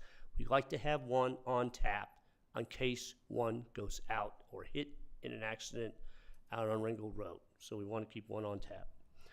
Recreation compact utility trailer is a replacement. The one we have is 28 years old. John Deere Gator, we have 4 in use. This is to replace one to keep them turned over so that we don't run into maintenance problems, repair maintenance problems. And then a replacement on a John Deere 72-inch mower. The one we have now has got 4,487 hours on it. And in the library, we're looking at a storage shed for $5,000 for the library. They need some way to get a lot of their, what do you call that? Their props and so forth from the events that they have, the parade and so forth, get it out of the museum and put them in a storage shed. In that respect, we can get more room over there at the museum and spruce it up. Moving to debt service, we have in the general operating budget 3 notes that we have taken out over the past. The police department administration, these were tasers that were financed over 5 years, $94,350. Fire department was a fire engine, $105,874, and the street department was $33,596. This is for a street dump truck replacement. Moving to transfers to other funds, this is basically what we call, what I classify as the border region dollars. So we're gonna bring in $8,400,000. What are we gonna do with that? Well, right off the bat, $1,635,158 goes from the general fund to the debt service. That debt service funds 5 bond issues. Some of them that go back to 2016 and 17. The most recent one was a $10 million in 2022 and an $8 million in 2024. That's our annual debt service. We need to transfer. These are basically as good as an estimate that I could come up with, because it's very difficult to say how much money we're really going to get from the state on this. But of the $8.4 million, which is somewhat of a conservative, we will transfer $5,784,317 from the general fund to the Economic Development Border Region Fund. This is the financial incentive payments that we are obligated by development agreement to pay the 20 businesses, retail businesses that we have development agreements with. So if you're looking at the $8.4 million that's coming in, we're going to see that increase because, of course, our sales in the city is going to increase, and we bring on additional retail businesses that adds to that. However, on the other hand, too, don't forget that the sales tax that are generated from the business is going up too. So when I'm looking at ours going up, the financial incentive development agreements that we have, that $5,784,000 is increasing also, somewhat proportionately.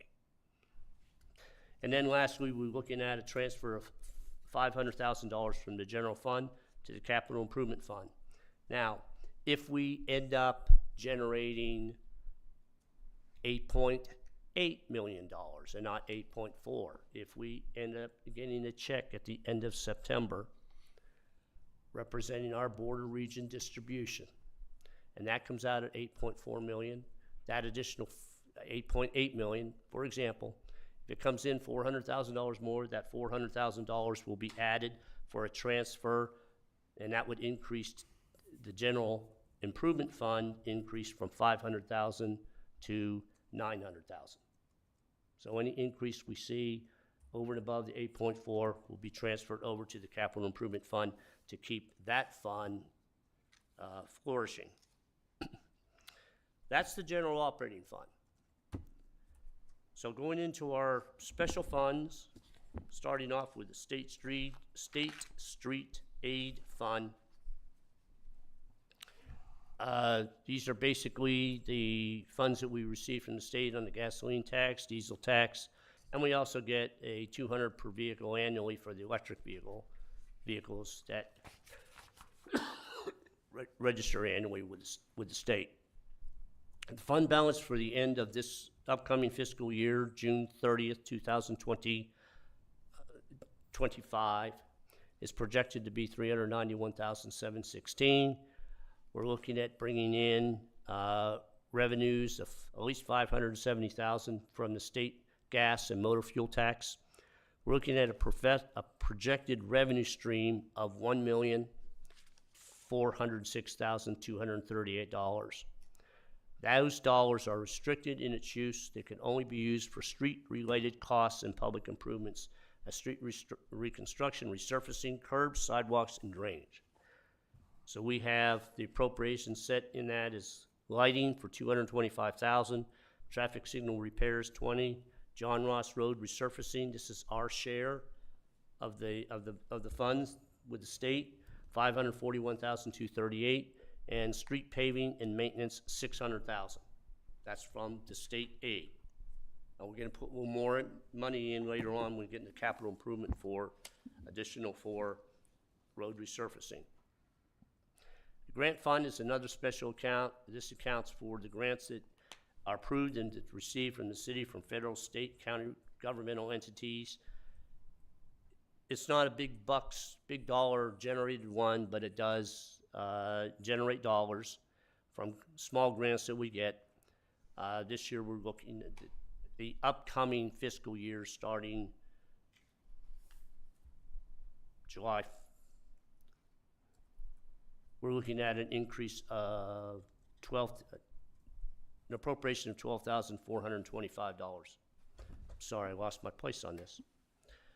Of that, we're going to be looking at expending dollars for aquatic clean stream projects, TML safety vests, driver safety grants, etc. Under federal forfeiture fund, this is a new fund.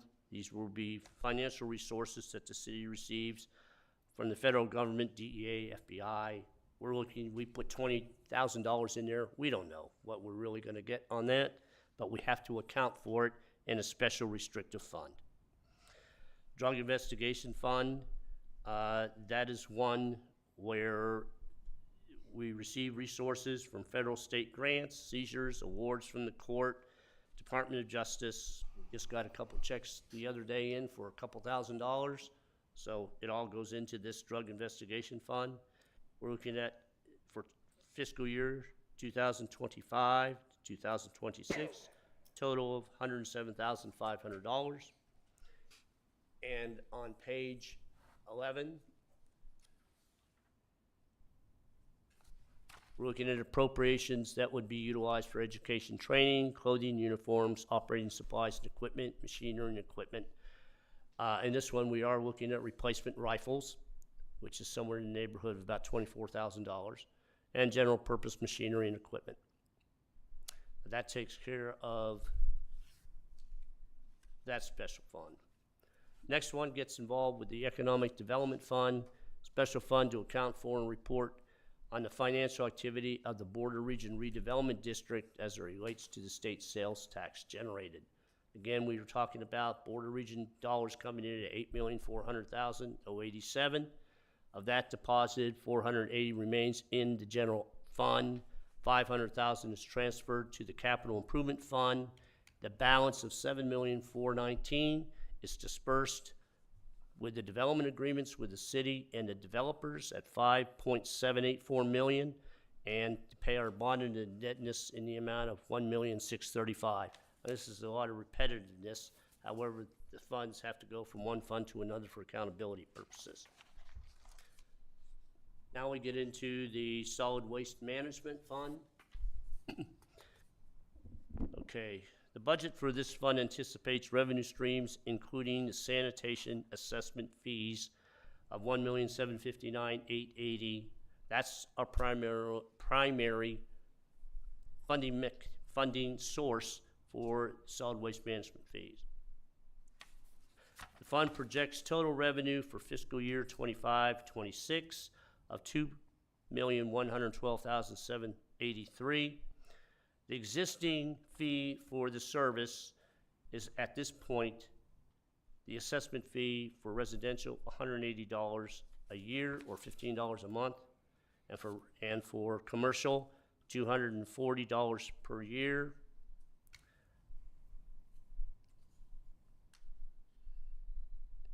And at this point in time, when you look at what this generates with the amount of commercial and residential users, these dollars are not sufficient to meet the department's operating and capital expenditures for the upcoming fiscal year. And the proposed assessment fees reflect a proposed increase that I'll get right into. The assessment fees, I should note, of $180 and $240 for residential and commercial have been the same for at least the past 20 years. According to our finance director, when she came on board, they were the same amount. This past year, we have several major increases, significant increases that we have to contend with. The one of them is in regard to the disposal of waste at the transfer station. That one itself went from $33 per ton to $43.75 a ton, times 800 tons a month, times 12 months a year, would basically increase our disposal of waste at the transfer station cost at least upwards to $103,200 annually. And then we have the acquisition of a refuse truck at a cost of $233,485. This would be for a rear loader. It's a 2006 International with 145,000 miles on it. It's getting hard to keep on the road. So if we're staying with the current assessment fees that we have now at 180 and 240, 180 for residential, 240 for commercial, we would end up with a sanitation management fund in the whole $400,000.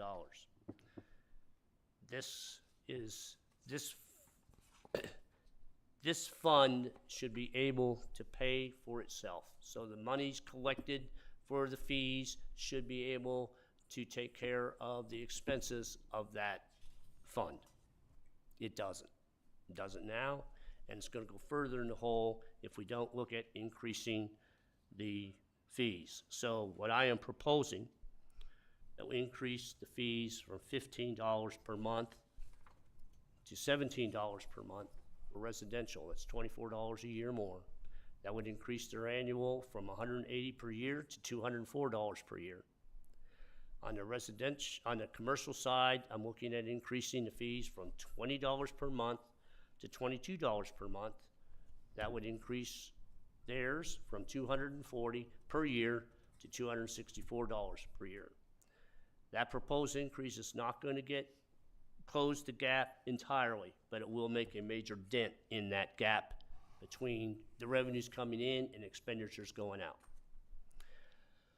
To operate the refuse department includes personnel costs of $868,091, landfill fees, $428,000. If you believe it or not, over the past several years, that was budgeted at $300,000. That's the increase that we incurred. And that was out of 3 bidders that bid this service. $43.75 was the lowest. The highest was $53 a ton. So you can imagine if we did not have the low bid, it had to go higher. That was our current carrier that we were utilizing for years, put a bid in for $53 a ton. We got it for $43.75. So, okay, there is more breakdown on the sanitation fund on page 88 to 91. I'm almost done. Our debt service is our special fund that we have established for paying off our bonded indebtedness. The hotel motel tax is coming in strong. I mean strong. We should easily be able to collect in upcoming fiscal year, starting July 1st, 2025, $900,000. That's pretty good. Because when I was looking back at 2016 and 17, we were collecting $400,000, $450,000. So in the next several years, with the amount of activity going on in Camp Jordan Park, we have kind of changed our philosophy a little bit there and gone with those type of major events on weekends to put heads in beds, to utilize our hotels so we can generate more on hotel motel tax. The other part of it is the interest income and the transfer for the general fund that we talked about before. Further details are on page 114 to 117, the last section of the code dealing with outstanding debt. Our capital improvement fund, we talked a little bit about this before. Our revenue streams include a fund balance for the 22 general obligation bond of $1,910,736. A lot of that has been set aside. That's from the 2022 general obligation bond. And a lot of that is gonna go by the wayside by, I would say, towards October, November of this year. And so this is all payment set aside for the North Mac Smith road widening project. Then we have $1 million coming from Hamilton County on the North Mac Smith Road reconstruction project. However, until this is completed, we can't put our bill in to say that we paid it all. At that time, we would get reimbursed $1 million from the county. Transfer from the general fund, Board of Region tax proceeds, $500,000. As I mentioned before, if our 8.4 million coming in on Board of Region is higher, the additional dollars will come into this account of capital improvement fund, so we can increase that. Then we have interest and then the fund balance, which includes the proceeds from the multi-purpose facility, the bond issue of 2024. On the following page, we have the appropriations proposed. We have upgrades to various city buildings of $300,000. This is throughout the year when we have problems with either roof, doors, HVAC, cooling, plumbing, issues that come up, $300,000. We decreased that from 400 to 300 and hope that'll be enough to get us by. Construction of a multi-purpose pavilion, we have $5,250,000. North Mac Smith reconstruction, $3 million. Street resurfacing program, $700,000. Installation of a welcome sign to East Ridge on Spring Creek at city limits, $22,000. The installation of an above-ground fuel tank for city vehicles, $125,000. An appropriation to fund the facade grant program for businesses. We haven't had a lot of persons coming to the city and getting involved in this program. However, I do want to keep the program active. I think we have one right now that we're looking at. I saw an application on the copy machine, so we put $50,000 in there. And then we have an appropriation of $2,118,000, and this is for the community center expansion and enhancement project. Now that we've got to $60,000, that $2,118,000 can now be reduced $60,000 because we've got that money coming in. The American Rescue Plan is the last one. We received two payments over 2 fiscal years, 21-22 and 22-23, which totaled about $3.1 million each year. We utilized those dollars in regard to the animal shelter, and the good portion of it went to the drainage system for the Ringgold Road multimodal project and the North Mac Smith widening project. These funds have to be spent by the end of the 2025? I'm sorry, that's wrong. It should be, that's my fault. That should be 2025 calendar year. It's gotta be, those dollars have to be spent by the end of this calendar year. We have $145,000 left in there. It's not a lot, but we'll pay the next bill or so that we owe Adams Construction when their bill comes in for North Mac Smith Road. So we'll have met those standards, and we have submitted our information, and our yearly report, and so we're pretty well. All I need to do is close it out. We've met our requirements on that. That is all I have. Oh, I do. I'm sorry. I have a couple other things I want to point out. Some of the reductions that we had in the general operating fund, just want to point them out. When we look at the judicial under the computer software, we went from 67,000 to 27,000. We decreased that $40,000, and that was because of the Tyler IT system that we put into the court system. And that's completed, that project is completed, so we don't have that expense anymore. We go back and look in the fire department under contracts with other governments. We decreased that appropriation from $330,097 to $194. The reason being is we no longer have to pay the county for emergency medical services. Our 4-year obligation under the contract has been met, so we are completed.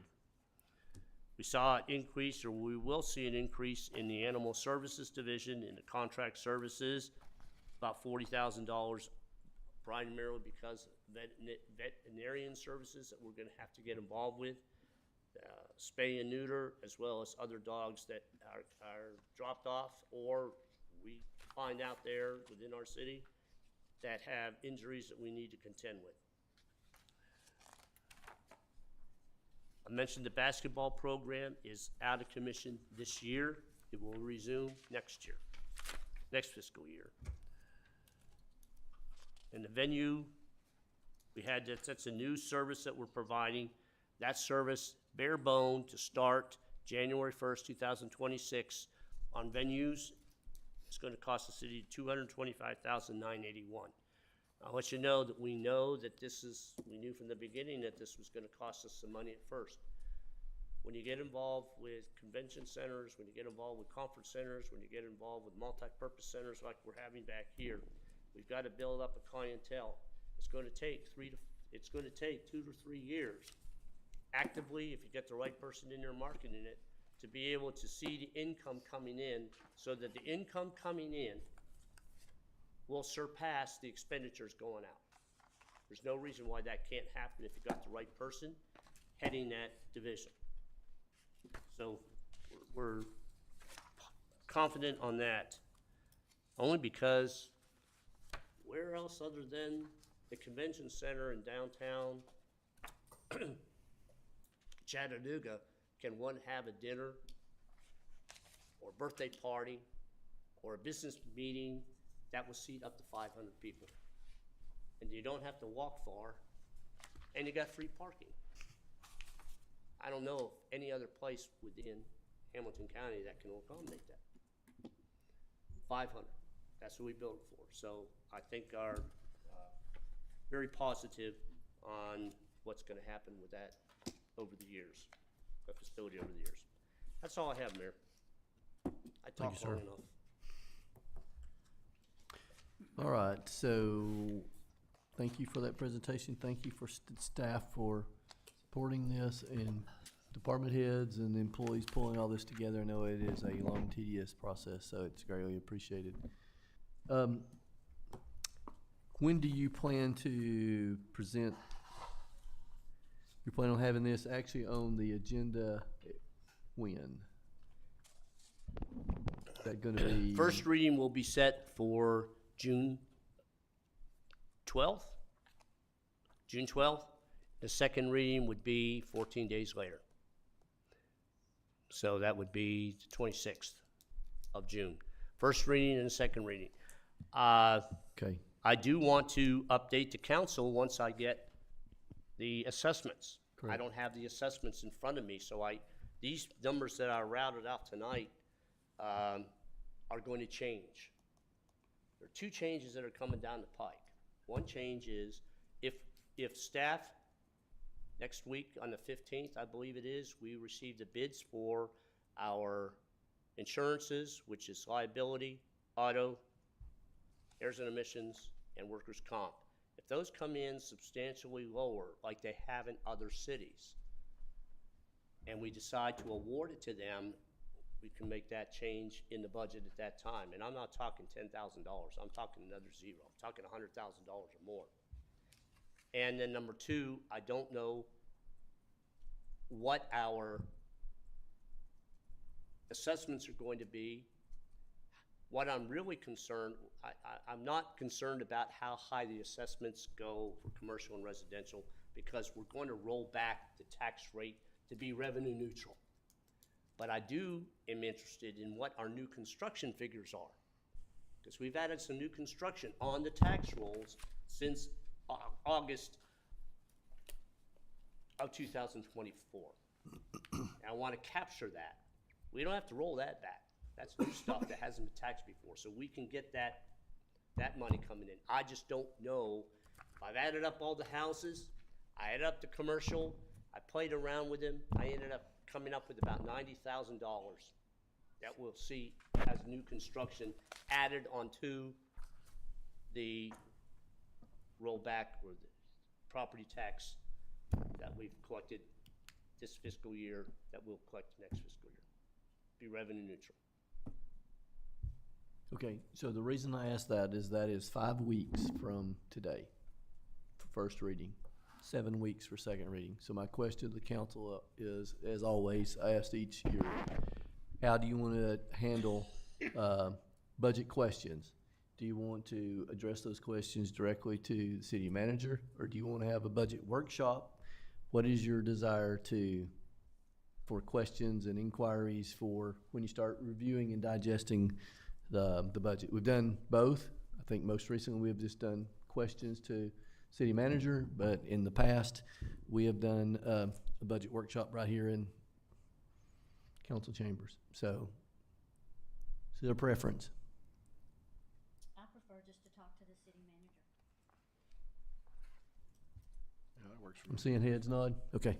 All right, then we won't plan on scheduling and coordinating got a finger up, a budget workshop. Is my Okay, math right? yeah, 5 weeks on the I first am and 7. looking, if we can get the figures next week, which I'm hoping to, I really am, on the reassessments. I just need to know what our new construction is, Correct. because that's new income coming into the city that we've never had before. I wanna know whether it's 70,000 or 125,000 that I'm gonna generate. If I can get that, I will do an update on the 22nd council meeting on May 22nd, Okay. so that I can get you updated on the figures. I'd already And put that on the tentative. So we can put that on the yeah. I I'd can already, give I'd an already update. penciled it in. Yeah, those two are gonna be somewhat dramatic. I could walk in with, let's say, $90-some thousand in additional new construction and a savings of $100,000 in Insurance. our insurances. So that gives me $190,000, which you need to decide where we wanna appropriate those dollars for. So I can give you an update at that time on the 22nd. Any initial questions right now? I've got one. Say, my assessment from last year on my house, David's assessments last year on his house was the same, okay? This year, mine went up 40%, his went up 50%. So how are they gonna be, neutral on revenue? What we basically look at is make it as neutral as we possibly can. They average Some it, they might average get it a at the county. property We can't do increase. individual. Some people, yeah, you're right. Yeah, okay, that's the question I've been getting, so I've got an answer to give them. So they do it, they base it on an So I've got average. an However, answer they to do have the ability to appeal Yeah. to the county if they feel that it is inaccurate assessment. I've had a lot of people give me calls, and out there at the restaurants and so forth, because I mean, my meals here, people come up and ask me. I know everybody's assessment went sky high. Mine went up 67%. And I asked myself, okay, now it's sitting at this new price, this new assessment. Would I sell my house today at that cost? You know, would I sell my house today at that cost? If that was the cost I wanted to get to sell my house today, then that's a fair assessment. Oh, I agree with that. However, I asked those people, they gotta sit back and really see, but I know some people say, I will never get $275,000 out of my house today if I were to sell it, maybe $230,000 or $240,000. If that's the way you feel and you've got justification, then you need to appeal it to the property appraiser's office. You really do. I had one lady on my street down here call me, jumping sky high. She said she called out there and talked to the gentleman that's handling all of the phone calls. And he's told her not to worry, that what she was paying last year would not increase. So, the answer that I just got about mine and David's house here, one going higher on the assessment and mine staying lower, then if her house was in that situation, she will get a property tax increase, a bill for higher taxes. Possibly, yes. Yes, okay, It's not gonna, it's gonna be minor. yeah, but Some are gonna I get, just think he's misrepresenting out there. I agree with that. communications could be better, I can say that. Yeah, I'm just telling you what the people. Yeah. Oh, yeah, and- we're all hearing, yeah, we're hearing it. Yep, I'm with you. Well, my other question is, the sales tax ratio from the comptroller's office that they put out for the commercial properties. I know that, is that gonna be this year, or is that gonna follow next year, cause the assessments came out this year? Again? The sales tax rate, well, not the sales tax, but the tax ratio. That they Oh, came out okay, with. the tax ratio. You know, where they hit us with either a 1.0 or higher and lower, depending on. I basically, and I'm really stepping out of, from what I've understand from what people have told me. When Jackie told me his went up, I'm not gonna say it, Jackie, you can say it if you want. I said, oh my gosh, what's mine gonna be? Well, mine was almost double his. And then I can say that, talked to a couple of my employees, and they came in and says, well, I beat you. I'm up over 100%. I said, okay. We went through a substantial increase in assessments, and it's my understanding that Red Bank and East Ridge, our assessments increased the most. That's what I hear. I don't have anything to, so when I look at that and I'm playing around with figures and this and that, I think our tax rate could go. It's definitely gonna go below 1. Yeah. So I'm that's what happened thinking that last- it's gonna last be time. somewhere between 0.90 to 0.95, but don't quote me on that. So we will go back from 1.25 to probably somewhere in the neighborhood of 0.95. Well, so I'm talking about the comptroller. They just passed that law back in, I think it was 23, to try to even out with commercial property, and then Hamilton County was like 0.97. Okay, that's not in a reassessment year. That's Okay. the other years. So that's next- We did that the last 2 fiscal years, but this is a reassessment year. Okay, good. So This it's not is going to be a different. problem. No. That That was- was on the commercial side, you're right. Yeah, that was my big question. But That's not in play this year. not applicable. Nope, Okay. not this year. Next year, possibly. Any other? All right, that is the last item of the regular agenda.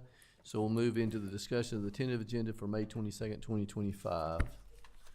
Under, Sorry, Mike. You're fine, you're fine. so, Put you first. so we have, well, yeah, we can't, we don't move the tentative up in front of the other, I don't think. I think we're gonna have, we don't have, we say none in old business, but aren't we gonna have ordinance number 1217, second reading? Okay, And Mayor, we'll have 1217, and since we modified East Ridge Housing, the 1218, we've modified that enough that it will want a second reading on that one. we've just done the second reading, but do we Well, need to since do we it? modified it, We gonna do it again? yeah, Do it- we modified it pretty good from the. Okay, so we'll do 1218 as well. Okay, so under old business, we have ordinance number 1217 and 1218, which we just passed. Not, any discussion on those? I see none. Okay, now under new business, we have an unnumbered ordinance, property located at 1512 John Ross Road, tax map ID 168NK037, rezoned from R1 residential district to R2 duplex district. Mr. Howell? Yes, Mayor and Council, this would be from an R1 to an R2. As you know, short-term vacation rentals are not allowed in the R1, RT1, or RZ1. So this would be to rezone to an RT to use it as a short-term vacation rental. Planning Commission did deny the rezone. Planning Commission denied the rezone. Thank you, sir. Questions on this item? I see none. The next item is another unnumbered ordinance, property located at 6510 Ringo Road, tax map ID 169L-M-017 and tax map ID 169L-M017.01, rezoned from C1 Tourism Commercial District to C4 Planned Commercial Center District. Mr. Howell? Yes, Mayor and Council. So this rezone from C1 to C4 would be to use for a retail and apartment community. The existing two buildings on the back of the structure would be repurposed to use as apartment community, consisting of 80 units of mixed efficiency in one-bedroom apartments. And the front building adjacent to Ringo Road would be demolished to make way for a 10,000 square foot retail facility consisting of 5 suites. Planning Commission did approve this with conditions. Thanks, sir. Council, any questions? Yes, sir. Yes. On the, number 17 condition there where it says, I guess we're proposing that it shall be a 3-month minimum on rental. I would like to see us maybe change that to 6 months. I feel like being just a one-room apartment, shall we say, 3 months is just a certain amount of money that people throw out there. I brought that up at Planning Commission. I thought that was 6 months. Did that get overlooked? I believe it was 3. I will verify that though, Mayor. If so, we'll change it to 6. Because I made that statement Yes, that I sir, was you did. concerned with shorter term, and You thank you did. for bringing that up too, because I did question that at Planning Commission Yes, and sir. wanted a minimum of 6 months as well. Good question. Any other? All right. The next item is another unnumbered ordinance, property located at an unaddressed property, tax map ID 169E-D-008, rezoned from C4 Planned Commercial Center District to RZ1 Zero Lot Line Residential District. Mr. Howell? Yes, Mayor and Council, this particular parcel, which would be around 10 acres, is situated within the Gateway development.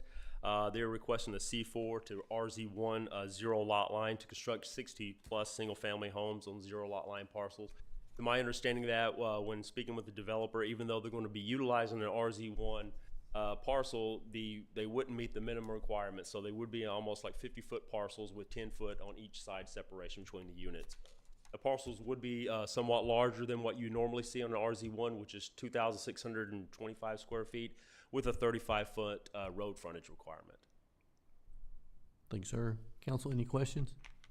By rezoning this, will that take away their, Board of Region money? So, you want to answer that, or you want me to?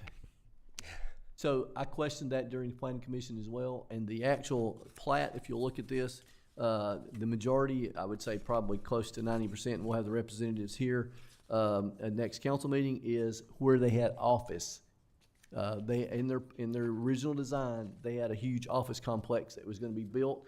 Now, since COVID's hit, there's no need for that, so they're wanting to repurpose this from office, to residential. Correct. Because I asked that question because it could, Away their Board of Region money? well, they never had anticipated No, but any if they being had generated. produced it, if they had built it to commercial, they would be getting, Well, they never intended in that specific area to, zoned for proposal. say that again. They had it zoned to be able to build commercial. It was able to be built commercial and or office. Yes, that's correct. And their design all along was to put office in that certain area. Correct me if I may. That is correct as well. This is considered as down zoning as well. So when I looked at it, personally, it didn't impact Board of Region because they never intended on generating sales tax in that specific area of the Gateway project.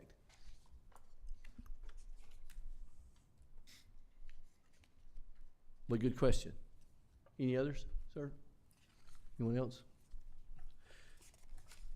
All right, then the next item is another unnumbered ordinance, property located at 6419 McCall Road, tax map ID 169ED005, rezoned from R2 district, duplex district to C4 Planned Commercial Center District. Mr. Howell? Yes, Mayor and Council, this is merely the last parcel located on McCall Road. That's zoned R2. Incorporating this into the C4 would be the last one. Thank you, sir. Council, any questions?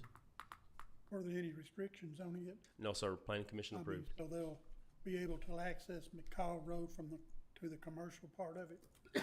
I believe right now Hibiscus Lane actually connects some of the townhome development down there, but that's the only one slated for that area off McCall Road. We did also ask that during Planning Commission, and they stated there was no intent of having any other egress, in and out of Lansdale Park. That was a question asked. Well, the reason why I asked, because I seen a roundabout drawed there. And that was letting in and out of, Lansdale Park, best I could see it, so. The roundabout, to my recollection, is positions north Max Smith, I believe, if that's, Well, I don't know, I Okay. couldn't Yes, tell sir. much about it.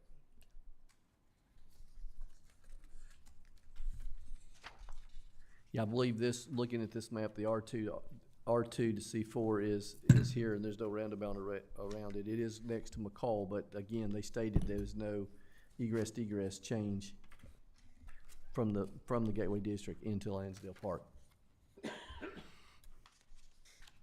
And we can clarify that definitely in the next meeting. Any other questions?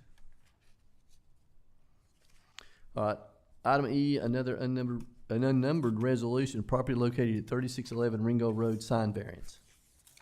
Yes, Mayor and Council, due to the site restrictions on this property, Norberto Alea is asking for City Council's approval to put two message center signs on the building itself, one facing Germantown and one facing Ringo Road. I do not have the renderings as of yet, but I will have them during the next meeting. Thanks, sir.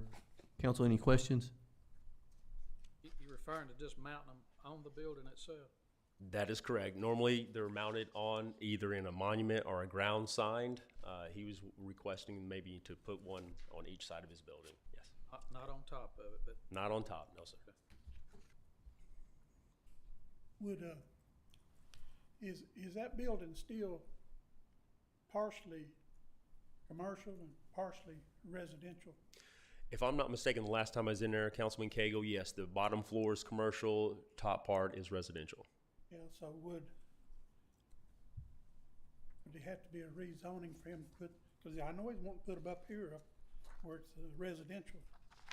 No, now that it's zone C2, he would not. Okay, C2 does allow for, let's say if he actually lived in that building itself, he's allowed to do that per the C2 regulations.